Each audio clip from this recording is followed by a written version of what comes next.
Welcome to Transcendent. I'm Joe, and I'm the dad. And I'm Raya, and I'm the daughter. So you got to picture this scene. It's one of these old Western bars, the kind with the swinging doors that you often see sometimes in the swinging door that goes into the kitchen. The wooden floors and, everything in the right. And there's piano player. Exactly, there's a piano. The swinging doors fly open, and here stands a three-legged dog. A three-legged dog? Well, the piano player quits playing right away, and everybody quiet. The dog bares his teeth, and he looks around, and he says, I'm here to kill the man that shot my paw.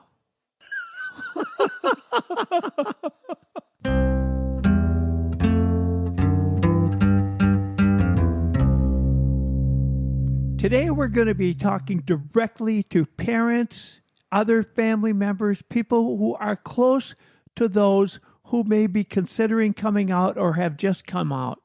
You can take a look at a test that we designed called Parent Acceptance Self-Reflection Test. And it is relevant for anyone to discover whether or not you're really ready to accept this. And if not, how do you go about moving toward acceptance? We're doing this episode in response to many of the actual people that we have met as we've been talking about the podcast. Many of you are listening because you yourselves are parents and you're trying to figure out, how can I be most supportive? But this is really not just for parents. We're going to be gearing it towards parents, but this is for anybody, a brother, a sister, a cousin, an aunt, an uncle, a grandpa, a grandmother, and a friend, an acquaintance, a coworker, where you are the person that is in their life. This is going to be relevant for you, but we really want to speak directly to parents here because this is the biggest felt need that we hear from people is, am I really accepting enough? I'm worried because I want to do everything I can for my kids to be there, but I'm worried that I'm doing something wrong or that I'm going to mess up, that I'm going to get their pronouns wrong or that I'm going to say something wrong, that I'm going to screw everything up. If that's how you're feeling, this is going to be a great episode for you. Acceptance can take time, even for loving parents. Parents might feel fear for their child's safety. I had that with you, Raya. When you were coming out, you said something about deciding to dress up and go to a bar. I never said You that. never did? I don't think so, but I remember you saying early on, don't go to the bars. Well, and now, actually, I play the open mic at our local corner bar. They do a once-a-month open mic, and I go in there. We discovered that the safety concerns were overblown for me and for my situation. Now, that doesn't mean that that's the case for everybody because every place is different, every person is different, and the way that we carry ourselves are different. There are times where that can be the case. You may be concerned about things like that. Things that you thought didn't matter a lot. And you have to work through those toward love and understanding, which could be very difficult.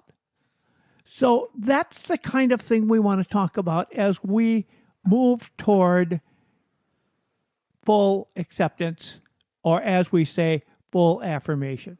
Now, this episode directly complements the episode that we did last week on the coming out readiness test that we were looking at how to determine whether or not you're ready to actually come out. Now, this one is specifically geared towards parents, but this one might be helpful if you didn't play last week's. Once you're done with this one, you can go back and listen to that one. You don't need to have heard that one in order for this one to make sense. It's a completely separate list. This is the proverbial standalone. Yes, it is. But that one will really help you to understand what your LGBTQ loved one is going through and what they're thinking about as they're preparing to come out to you. Let's talk first about awareness.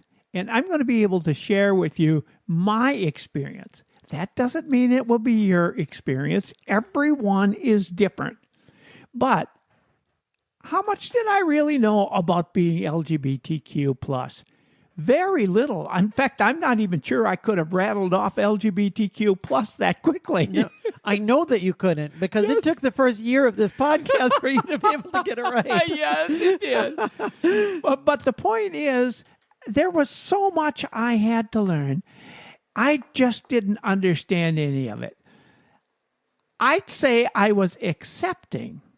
As I've said on this podcast many times, when you first told me, I was clueless. I had no idea this is what you were going to talk about. And although I was dramatically surprised, I didn't show it in my face. I didn't say anything about it, but my first thought was either I accept it or I lose you. That much I knew. And at that point, it just took me a long time to move into acceptance and then to being totally affirming. And being totally affirming is the direction you want to head to. It could take a long time. Actually, it took me a long time. To start with acceptance, that didn't take so long for me. I was concerned, and then I did all of the things that we do, like negotiate with, well, maybe you could just do this at your house, and you don't want to come out dressed this way, those kinds of things. And maybe I did say something about don't go to the bars like that, and a variety of other things. Also, I realized pretty quickly that I had to learn a little bit of a new language being that I had to say she, her, and that was not easy for me. I discovered that you generally got it down. You and Mom got it down pretty well until you would go away, because you winter down south. And when you would go away and then you would come back, you had been gone for 3 months and then you had to relearn. Yeah. And it was about 2 or 3 years before you were coming back and addressing me as me. Right. That's right. And I did know very little about the LGBTQ plus community. I learned more when I came up with the idea of doing this podcast. I remember calling you up and I said, I've got this idea. You bought into it right away, and I thought that was great. We actually did, probably 7 or 8 months worth of podcasts, and not on a regular basis, before we ever went live with any one of those. We went live on September 1st of 2022. So there's a lot to go through as you're a parent or a loved one of somebody coming out.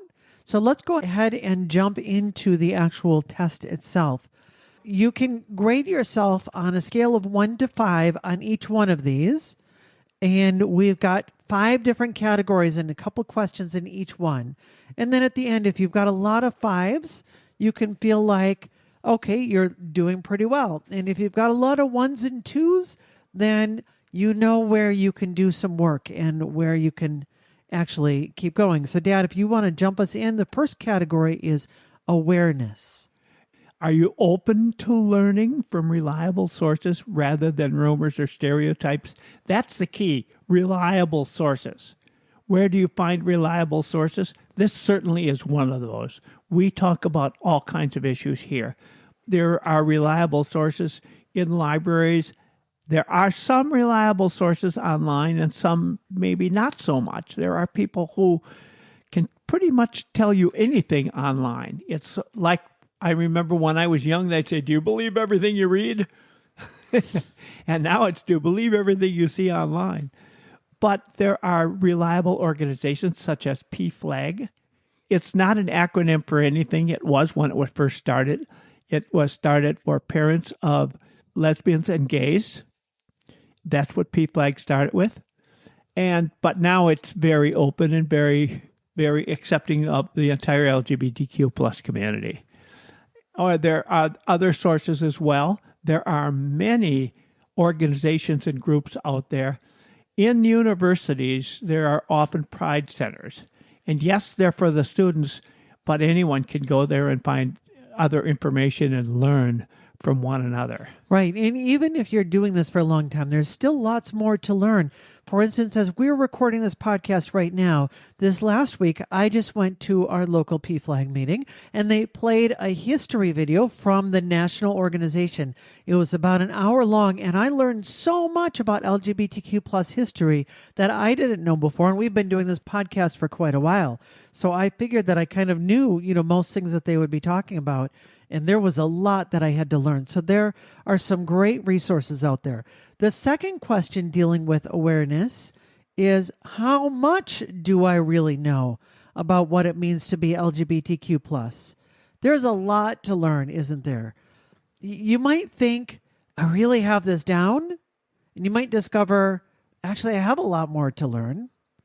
Or you might think, I know that I don't know. It's like they talk about the known knowns and the known unknowns, and then the unknown knowns and the unknown unknowns. Yes, that's the kind of thing where you can't ask a question because you didn't even realize that there was a question to ask. Right. And so that's the question is are you aware of what you don't know, or do you have to learn even what you need to learn? And I'll tell you what, if you have a son or daughter that is really coming out to you and being open and vulnerable, and this is their very first time, it's really critical that you acknowledge, I don't know, and I have a lot more to learn. I'm still learning. We're in our 4th year on this podcast. Every week, I do a lot of research before we actually do the podcast, and yet I'm still learning, and I know I've got more to learn. The next category is emotions. Go ahead, Dad, with that first question. What feelings come up when you think about your child's identity? Is it things like fear or confusion? Or is it love? Or is it pride? Is it sadness? Is it happiness? Think about those, and maybe it's a mixture of those, and maybe it's something that I haven't even mentioned. That's fine. But you have to stop and think, what about those feelings? I know for me, when one of my children came out to me, and you would think, I'm hosting a podcast about LGBTQ plus issues. I've got things down pretty well. And I still felt very overwhelmed. And I had to ask my child, how can I be most supportive to you right now? I felt of these different emotions here, I would say confusion the most. Well, wait a minute. Why is it that the things that felt most affirming to me don't feel affirming to you at all? Mm-hmm. The kinds of things that I would want and I'm trying to do for you are not the things that you want from me at all. Well, if what I think I have down right is not the right thing for you, then what is the right thing? I don't even know. If being transgender myself is not enough to be helpful towards you, then I'm not sure what to do. You may be feeling that same way. Or you might feel like, no, we've actually got a really good relationship and we've got this down and I'm not screwing up that much stuff, or you're somewhere in between. When you gauge those emotions, that can really help you to know how comfortable is your child going to be coming out. If you're more towards a 5 on this one, that your emotions are positive and you've got very good thoughts when you're thinking about your child coming out, then that's really good. You're probably in a really good place.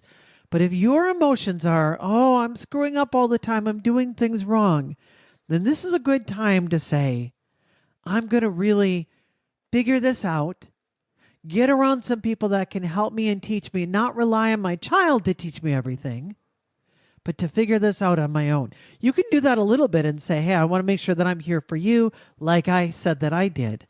Or your emotions may be something like, well, I know what I've always thought, and it's going to be difficult for me to change my ways right now. I've always thought that this was wrong. And it's going to be hard for me to really change what I thought and what I've really heard from all my friends and everyone else over the years. It's difficult. I understand that. But this test will give you a little bit of a guidance in that area. That's right. And then that leads us to our next question is, do you feel like your emotions are coming from a place of positivity? We talk all the time about being positive on this podcast. And so if you've got a 4 or a 5 here saying, I feel like it's coming from a place of genuine support, of care, of concern, of love, of a good place, then great, then you're doing well here. But if you're finding you're a 1 or a 2, it might mean I'm really scared, I'm really worried. I'm worried for me, I'm worried for myself. You could have worry that could come out from a place of positivity, but you can have it come out more often from a place of, what will this look like towards me? How will people think of me? How will this be perceived? And what's this going to do to our family? And what's this going to do to, instead of letting them be themselves? And that's where you want to spend some time thinking about what's important to you, maybe doing some journaling and thinking about how can you really put your child first or your loved one first. And you can ask yourself, are you willing to explore interpretations that align with love and faith? Or are you continuing to go back with things that are all negative of those situations? That's a great place to start. We're about halfway through our test here right now. We'll have the other half of the test coming up right after this. Hi, I'm Andy Barrett, a Lutheran pastor and a supporter of this podcast.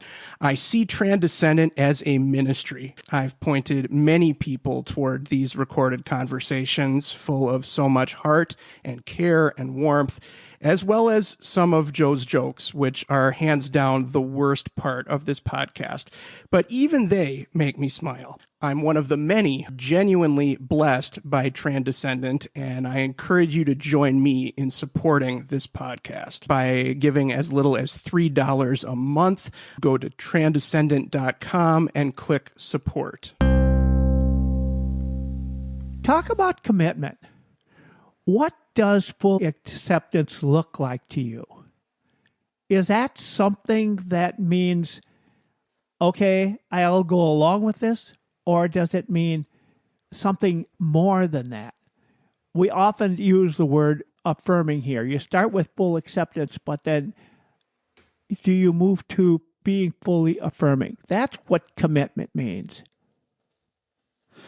Right. And we've talked about that a number of times on this podcast alone already, is, okay, well, we can accept it. And in fact, if you are listening to this podcast, I'm assuming you probably are at that point of acceptance. Maybe even that part is difficult for you. So you're down around a 1 or a 2 on this one. But as you move to the place of recognizing that your child or your loved one is being their most authentic self, and you can see that come out, that's going to be moving you much more towards that 4 or that 5. And if you're there already, then you're ready for when they do come out to be that person that can love them through a difficult time in their life. The second question is, do you know what steps you will take to continue learning, growing, and showing support? You might be at a 1 or a 2 where you're thinking, I'm not quite sure what to do, but I'm glad that I found this podcast. Just starting here is a great place to begin. It's not where you want to end, but it's a great place to start. That alone can move you up 1 point on the scale. And oh, I'm more generous. I'll move them up a couple of points. oh, all right, good. And then you can continue finding additional resources. And you can look at, what do you like doing? Dad, I know you like listening to podcasts. So there's some other great podcasts out there. Yes. For me, I prefer watching YouTube videos. Other people prefer reading books. Other people prefer speaking with people in person. Lots of different avenues that you can do. Do you know what those are going to be? Or is it just kind of, well, I don't really have a plan. I know I need to do more. If you don't really have a plan, you're probably down about a 1 or a 2.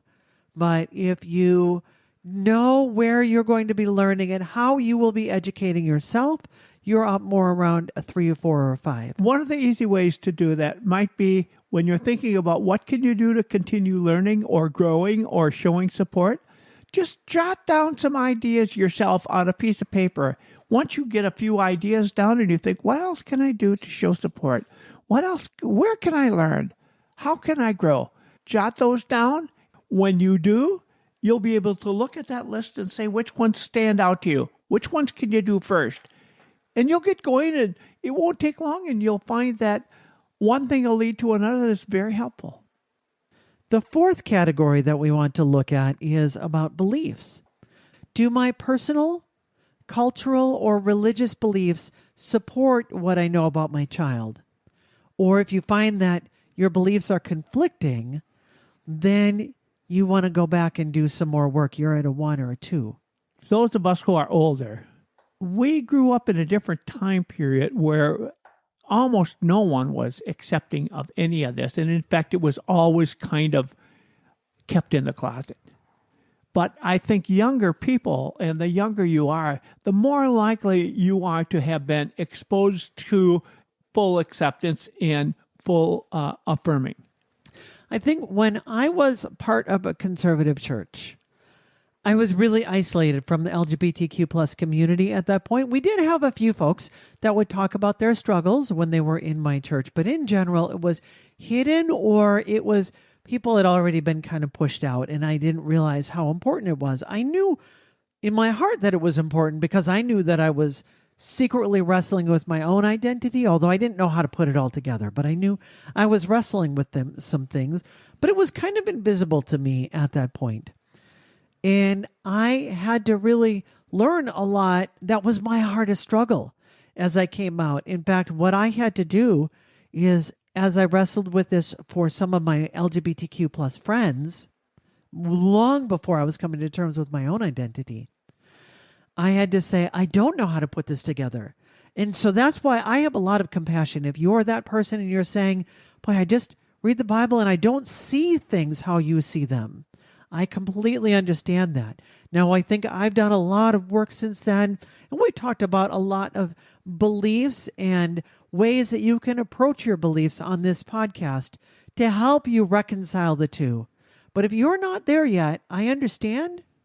That would put you around a 1 or a 2, maybe a 3. But there are some ways that you can move up on that scale.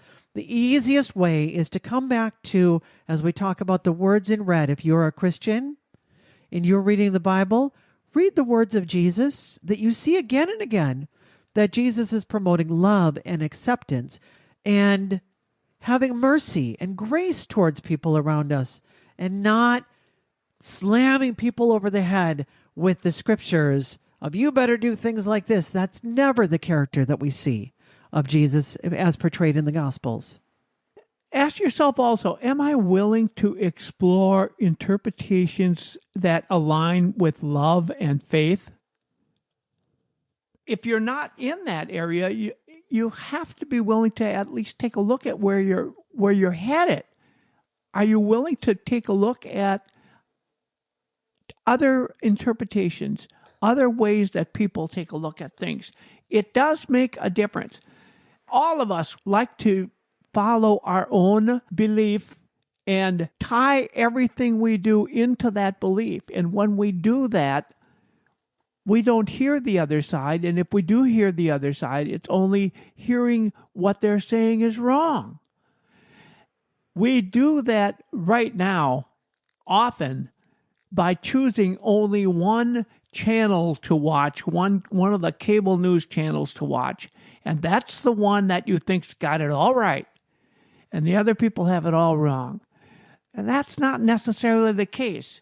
But if you're not willing to look at the other one and looking at the other side optimistically, then it's difficult for you to make that transition, to find out what are you going to be able to do to become to the realization that there is a bridge there that's going to make your child feel safer and more loved. And that's where you want to be. And that brings us to our fifth category and our last category here, which is talking about behavior. And jumping in on our first question, have my words and actions shown full acceptance? If they have, or the more that they have, the higher you are towards a 5. But if you find that your words are bringing about more rejection, or saying, oh, well, it shouldn't be this way. If you find, and this is actually more than just LGBTQ issues, this is in general. Oftentimes we split these apart of like, well, I'm a very affirming parent. Meanwhile, we're saying things that are tearing down our loved one. We don't ever want to be people that our loved ones feel bad when they're around us. We always want to use our words to build one another up and to be that voice of positivity to everyone around us. That's what life is really about. And you find that when you are that way, you become the light to everybody else. And then they're more positive around you, you're more positive around them, and it's terrific. And the last question is ask yourself, do I know what I could do differently to make my child feel safer and more loved? When you ask yourself that question, you could do the same thing we talked about before. Write down a few things and see what jumps out to you. What's going to be easiest for you to adapt it to? And that will be a great start and a great way to move toward building a bridge. I did this actually earlier today. I was asking myself, what can I do differently to connect with my children? I've got many of my children are out of the house now and gone. And so I just got an idea. I'm going to go on to one of the AI engines and just get some ideas because I'm feeling like I'm not connecting with them the way that I needed to. And it just came back and gave me a few ideas. And so I just actually then it prompted me to do a couple of simple texts. And that opened up a conversation that I didn't know needed to be had, but it turns out I really needed to be there as emotional support for one of my children. You might find other ways that you can do things differently to make your child feel safer or more loved. The closer that you are to that, the more you're a 4 or a 5. And that makes you really the kind of parent or loved one that you want to be. And that's the end of our test. So add up, we gave you 10 different questions altogether. Did you have mostly 4s and 5s? Were you 3s for a lot of these, or were you down in the 1 or 2? Depending on where you're at, this can give you a very good idea of the roadmap that you want to build for what do you need to be doing. Maybe you know that you have a child that has expressed concerns to you, but it hasn't really fully come out. And you're wondering, well, why not? Why? I'm trying to be a supporting parent and a loving parent, and yet they still don't feel comfortable around me yet. Starting with these things is going to help get you to that place where you need to be. Right. I could suggest the path forward. Path forward would be something like attending a PFLAG meeting or some kind of similar support group, as we talked about earlier, that there are there. Read or listen to LGBTQ plus voices. Maybe you can watch some of these things. There are documentaries on Netflix and a variety of other places that you can find that are really helpful. Of course, we've got over 175 podcasts ourselves. Each one deals with a different type of issue. You might find exactly what you're looking for in one of those as well. And if not, and there's something you want us to address, email us at transcendent@gmail.com and we'll address your issue. Another thing you could do is apologize for past mistakes and express unconditional love. That's an important thing. Unconditional love. That is a big thing and most important. You want to keep that connection open and tight. Yes, and then, of course, the former pastor in me wants to say that if you are a person of faith, one of the most important things that you can do is continue praying for your child. And even if you are not a person of faith, just setting an intention for your child, I feel like there is value just in taking up brain space, mental space, to say this person matters to me, that whether you believe in a higher power or not, that just taking that moment to set your mind and your intention towards love for your loved one can do so much, because then it sets yourself and you're ready. And then when it comes up and you realize I need to be there from a place of love, you've already positioned yourself to be there and to be ready, to be the person that you want to be, and not the self-centered person that's just going about your own life, living how you want to, and not caring much about them at all. You know, we oftentimes think that the opposite of love is hatred, But it's not. Really, the opposite of love is indifference. That's correct. And the more that you set your intentions or you're praying for your loved ones, the more you make sure that your heart is really set from a genuine place of love towards them. And remember, the purpose of this reflection is it's not about guilt. It's about growth. Every parent and every sibling and every person that's in your extended family can become a stronger ally, one question at a time. Encourage people to share this episode and share yourself with others who might benefit from what we're talking about. Remember, your love is the most powerful thing your child will ever experience. And it starts with understanding. It sure does. Acceptance doesn't start with your child changing who they are. It starts with you expanding who you are. Exactly. And one thing that will always help you expand who you are is this podcast.